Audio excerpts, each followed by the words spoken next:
What's up, y'all? So today is starting crazy. Y'all getting a vlog from me. We got Eli right here. He's on his way to dance camp. It is introductory weekend for the kids that are going to summer camp so they can get to meet the, what do you call them? RAs, camp counselors, and the other kids. So that's where we're off to. We are late, per usual. That sucks. I'm sad about that. But we out here. It don't even matter how long I'm gone. Been on. I've been on. What's your deodorant? Are you excited? Mom, you already know. Look at that. You ready? You ready, big dog? We made it. I'm out of breath. Them stairs at me in. So we get here and the class is full of like 7 and under kids. I don't know where the kids are his age, which makes me kind of nervous for like camp in general. So I don't feel like, if Eli wanted to stay out, let him stay, but he doesn't feel comfortable. I was like, maybe we should hang out a little bit and see if more kids order come, but I'm not gonna do that at home. So Eli ended up staying. I actually got talked to one of the people that are in charge of it, the black guy that actually showed us where the dorm room was, and he was like, he's not the oldest, that the oldest kid is 14. So he was like, he's like, I just don't think they're here yet, you know. And I said, hold on, y'all. I was like, I understand that, because look, we was on the late train. A little girl was in there having a breakdown, child.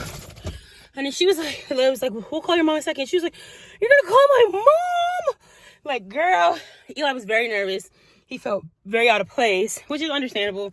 But the man reassured us, and he was like, you know what, give it an hour. I said, Eli, you have my number. They have it. If you feel uncomfortable, call me and I'll come pick you up. It's not far from the house. But hopefully, I feel like, I'm glad that he stayed, because I think it was great leadership for him, like to learn how to step out of his comfort zone, face things that you don't want to do, and you might end up having a good experience. And if you don't, at least you can say you tried, you know what I mean? But yeah, I'm really excited for him. Hopefully the older kids come, and it's just gonna be a fun experience for him, because you know, my baby needs to have these experiences, you know what I mean? Like, as kids, we had to go through it, and like, you know, it helped us grow. So I'm headed back home. See you guys soon. Bye.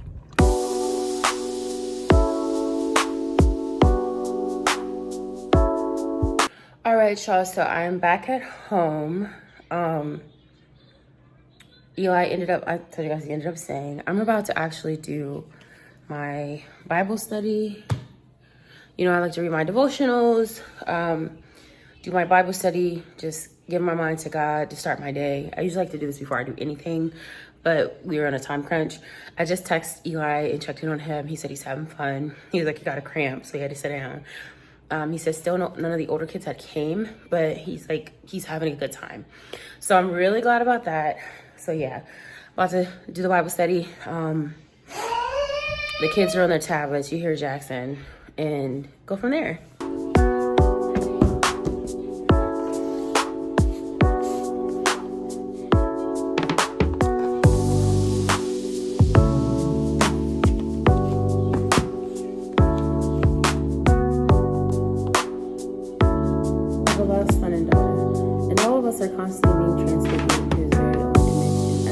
Go Jackson, go Ethan, go Jackson, go Ethan, get it Jackson, get it Ethan, get it, get it, get it Ethan, get it Jackson, get it, get it, get it, go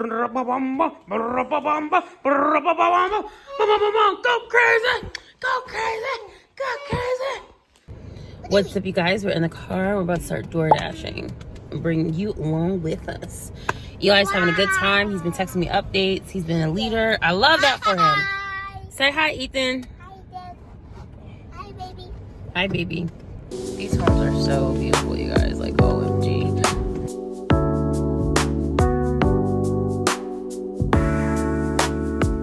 This place looks really, really good. It's not somewhere we're getting stuff to DoorDash, but like, it looks really, really good.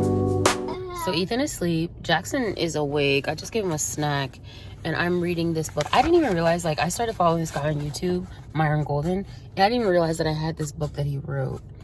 But yeah, we're gonna see what's up in it, because baby, he said he went from the depths of despair to the peaks of prosperity, and I can listen. That sounds real good to me.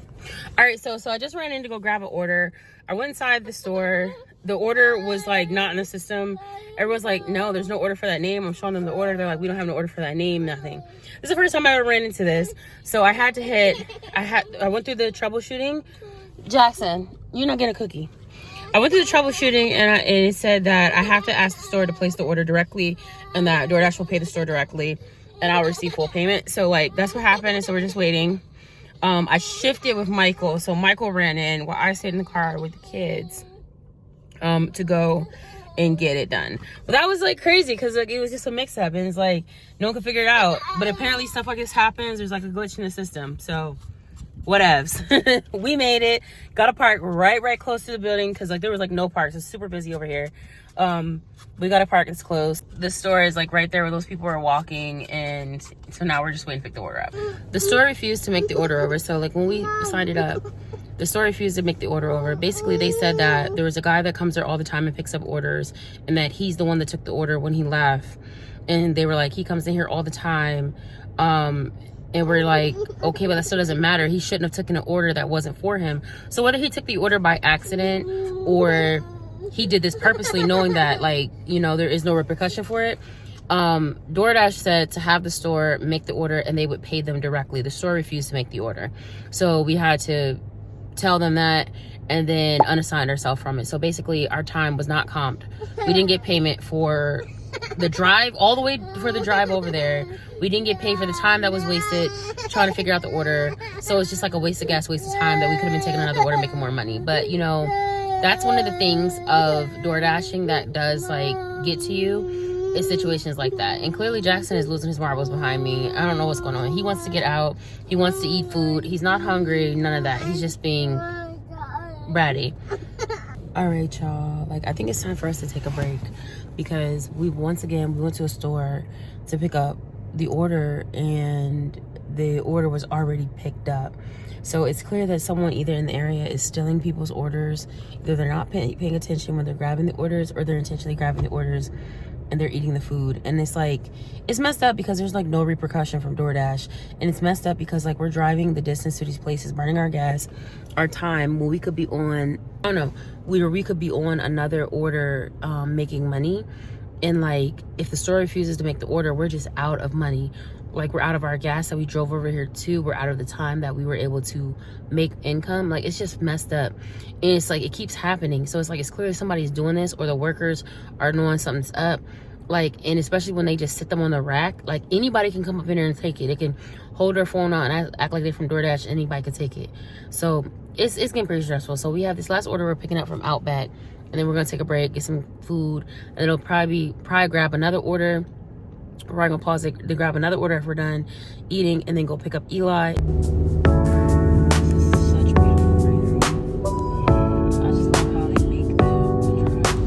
It's crazy because these are one of the projects, and these look like this apartment complex called the Pines back in Harrisburg. Like, it's crazy with their project. Like, there's another project here that is real ghetto. Like, it's like so old. Like, one of the buildings they're like gutting out now, but like they just moved people out of it. So it's like people was living there and it was real bad. Lord, I don't ever want to have to do this. Lord, please make a way, Jesus. We are back at the McGuffey Center to pick up Eli. I'm about like 15 minutes early, so I'm just gonna pop it on and see what's going on. It's an art building. These steps is wearing me out, y'all. This is gorgeous. Some of it early. I'm about to just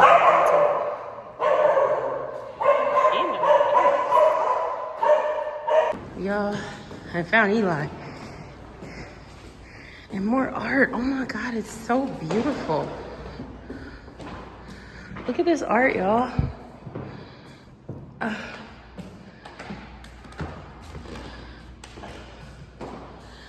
Yeah.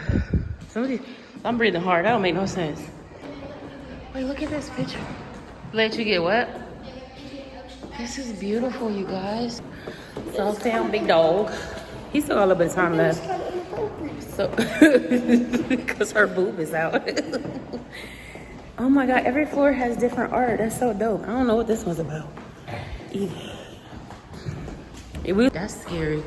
She a little scary too. I'm coming, I'll be down there. Y'all, these steps, I'm telling you, is about to take me out the game.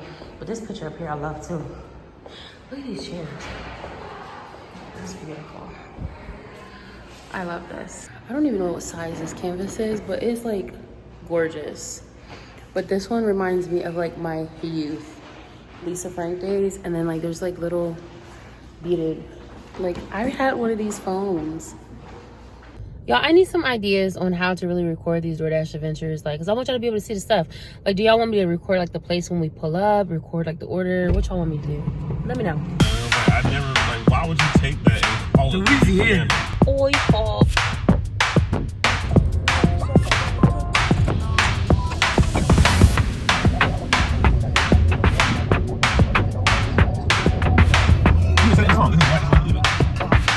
College life, man.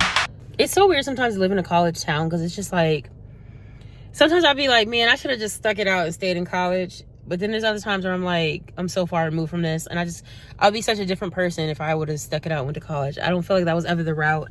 And I feel like if I had to really like just known myself, like I could have just followed after what I wanted early. But I didn't have a support system, like, you know, encourage me to do that. This would be a dope place to take pictures. Look at how it's framed. Excellent.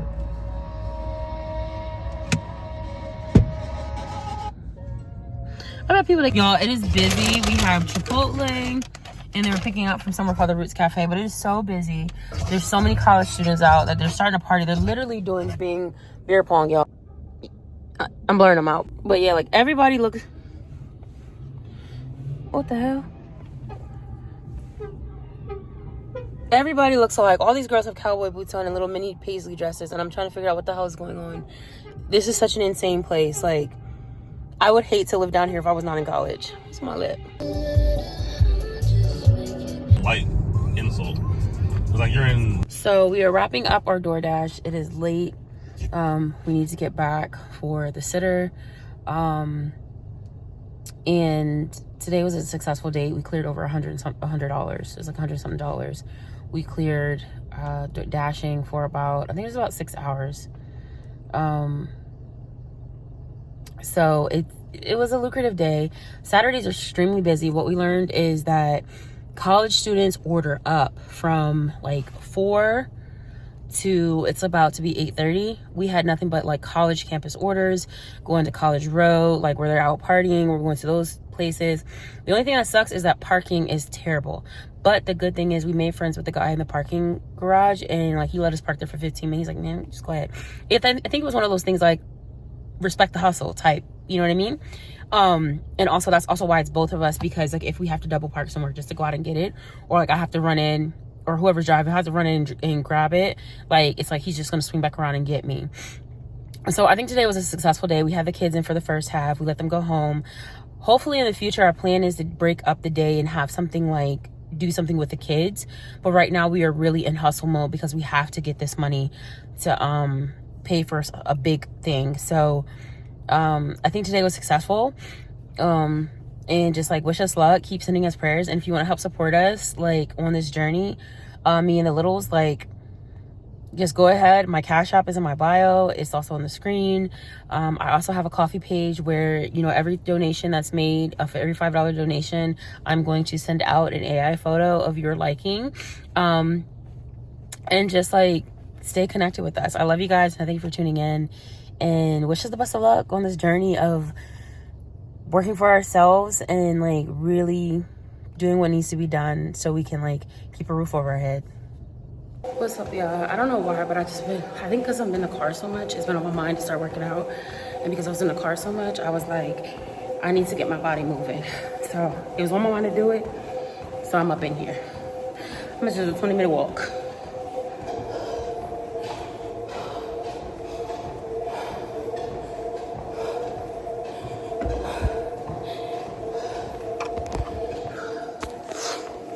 I know I said I was ending the vlog, but my feet are hurting, so I'm about to use this and soak my feet and then get in the shower. Soak my feet with the little massage bubbles and then get in the shower. I'm gonna do a face mask and then get in the shower. Anyway, life's great, can't complain, but this industry's enough to drive them insane. When niggas get to moving different, that's when it raises suspicion. When they catch your attention, when they pushing your limits, listen. You just play the hand that you dealt, and you just hope and pray to God that you don't lose nobody else, and you just hope they stay the same while you increasing all your wealth. With recognition to God, you made a name for yourself.